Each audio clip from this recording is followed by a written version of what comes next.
É natural que tenha aumentado em Portugal uma percepção da nossa muito pequena dimensão e do peso relevante do enquadramento externo. E acho que num país onde num momento de dificuldades se tende a pôr quase tudo em causa, é bom que haja 2 ou 3 bases sólidas de raciocínio. A segunda é de que,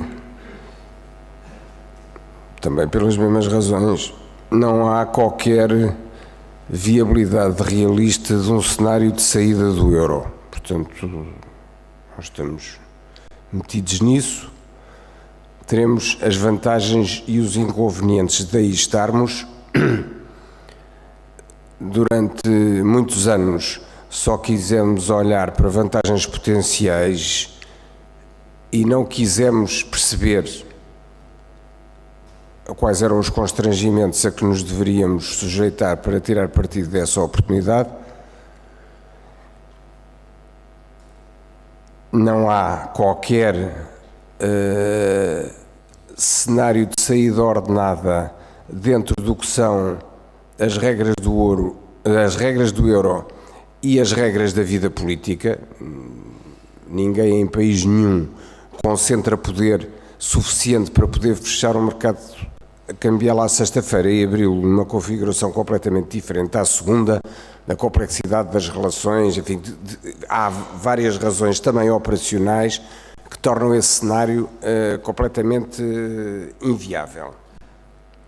Fica-nos, portanto, um terceiro caminho, que é resolver os nossos problemas, que são bem conhecidos, para os quais temos muitas debilidades e dificuldades estruturais, mas em relação às quais também temos vantagens positivas.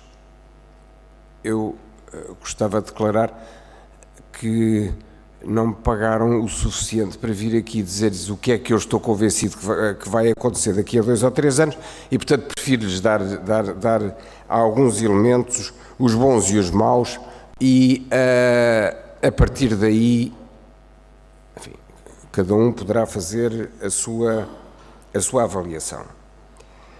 A primeira coisa que eu gostava de lhes mostrar, para ver o que é a realidade e comparar isso com aquilo que nós somos tentados a pensar, ou aquilo que nos dizem permanentemente. Eu trouxe aqui uma pequena comparação entre o que é que foi o programa de ajustamento, de acordo com o Fundo Monetário Internacional, de 82 e 84, que foi resolvido por um bloco central com uma maioria suficiente para fazer face a qualquer Tribunal Constitucional, e o que é a situação atual.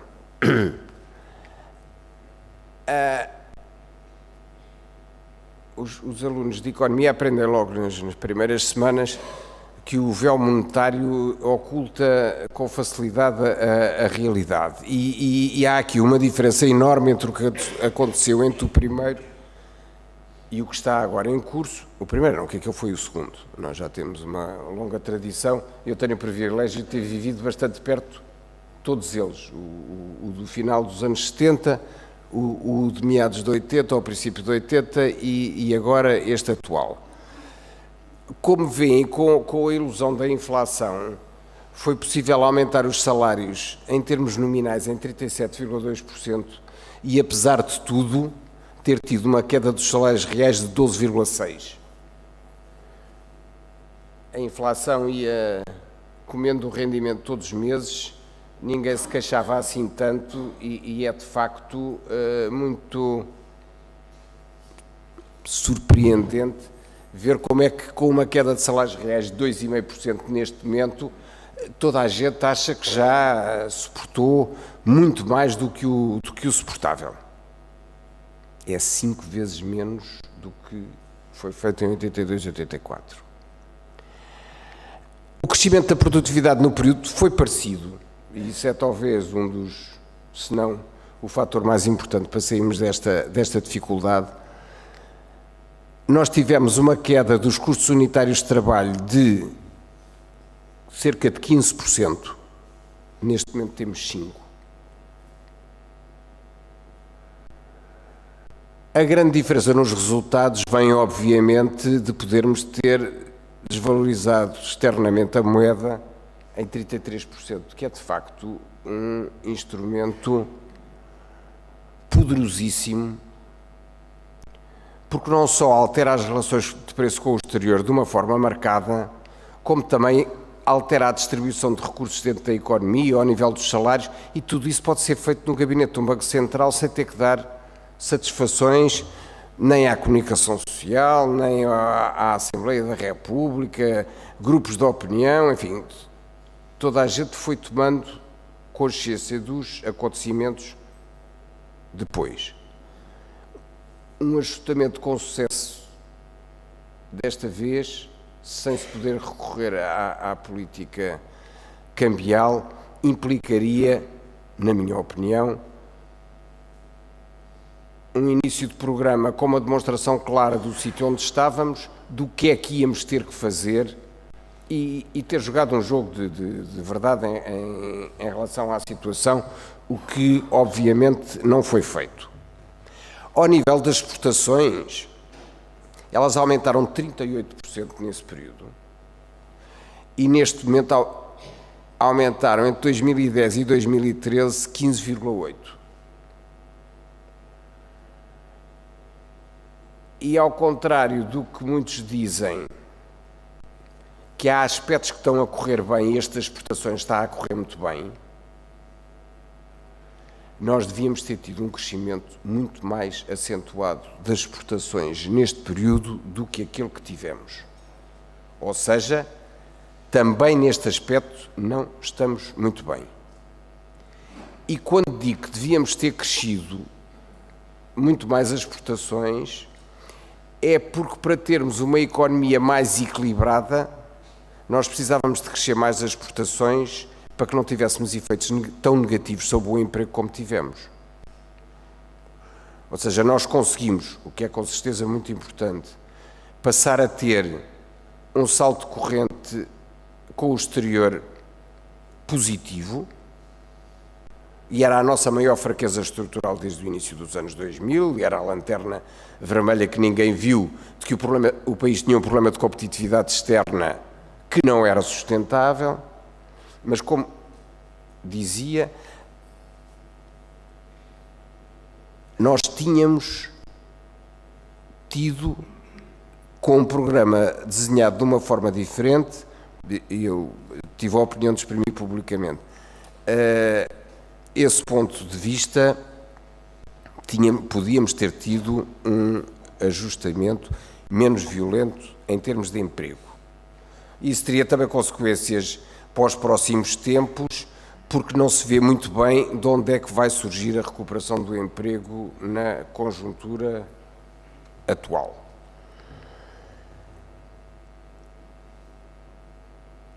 Eu parto do princípio que estou a falar para uma plateia esclarecida sobre estas matérias.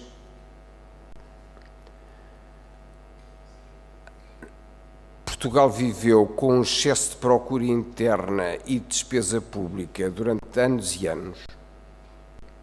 Não é seriamente concebível que possamos ter uma economia equilibrada e a crescer sem que não aceitemos e tomemos as medidas necessárias para ter um nível saudável e sustentável de despesas públicas, por um lado, um nível de peso do consumo no PIB mais baixo,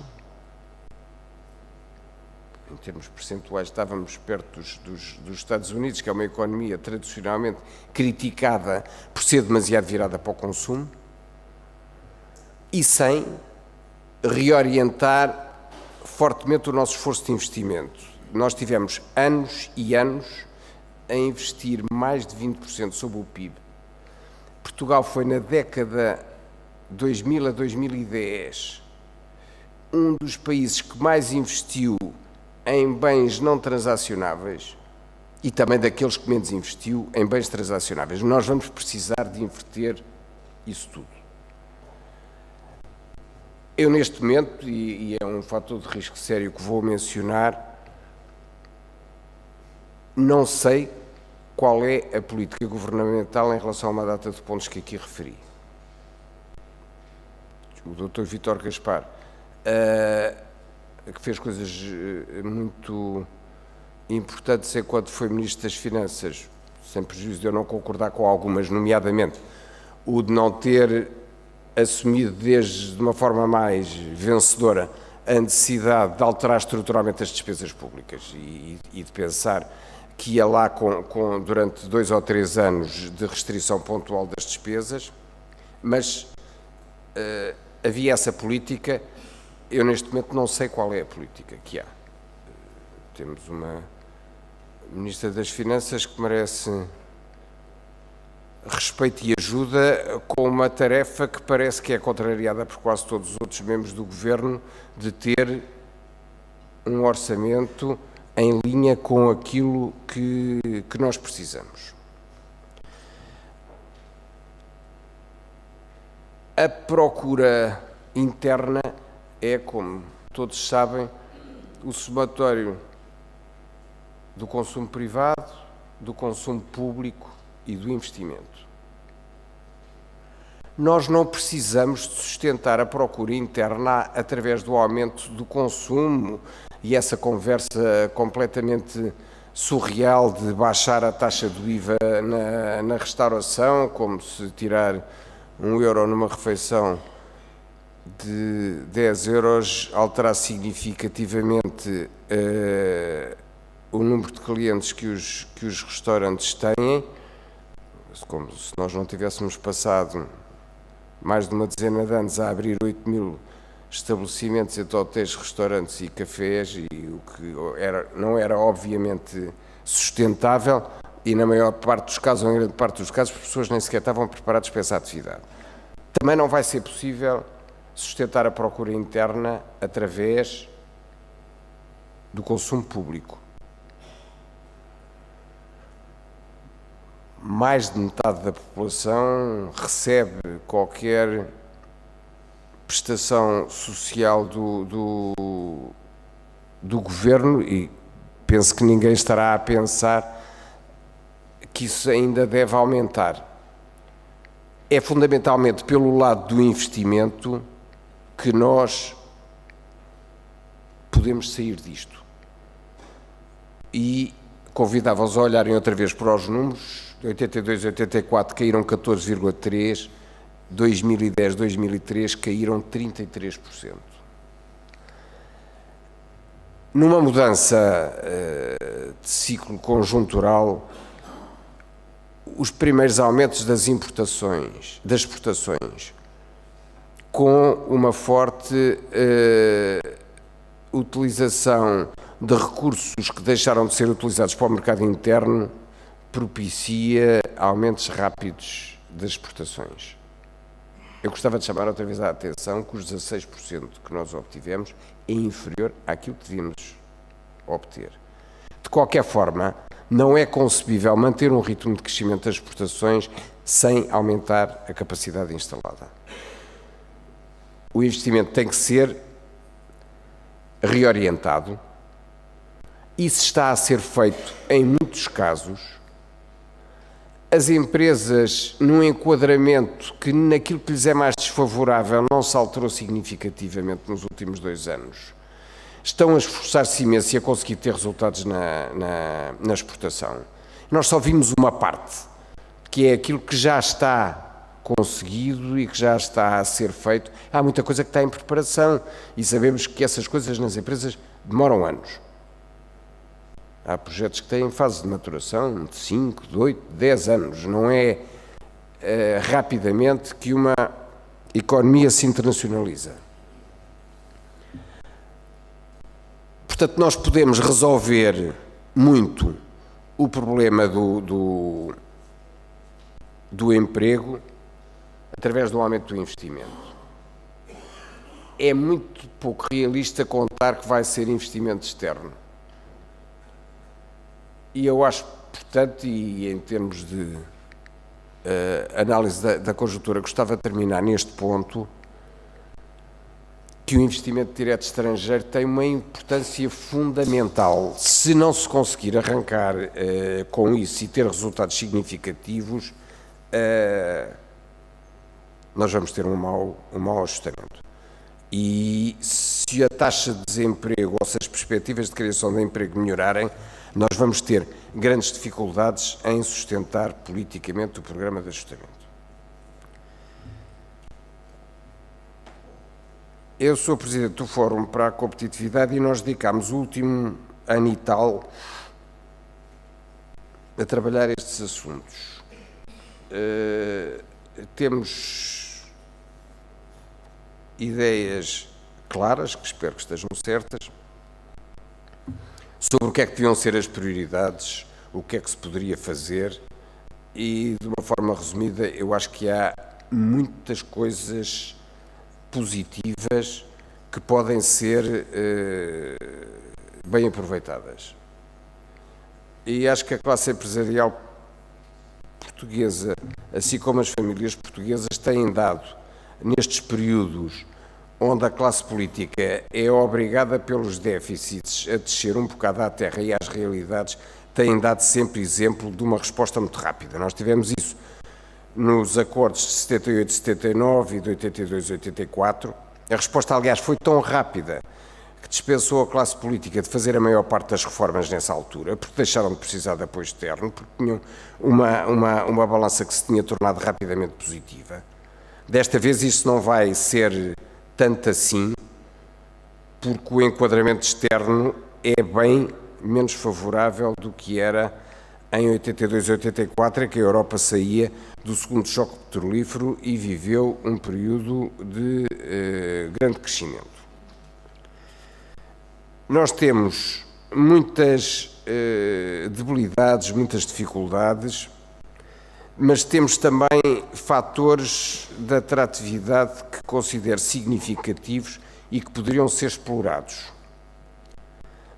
Neste momento não há, a nível governamental, uma política coerente e global a esse respeito.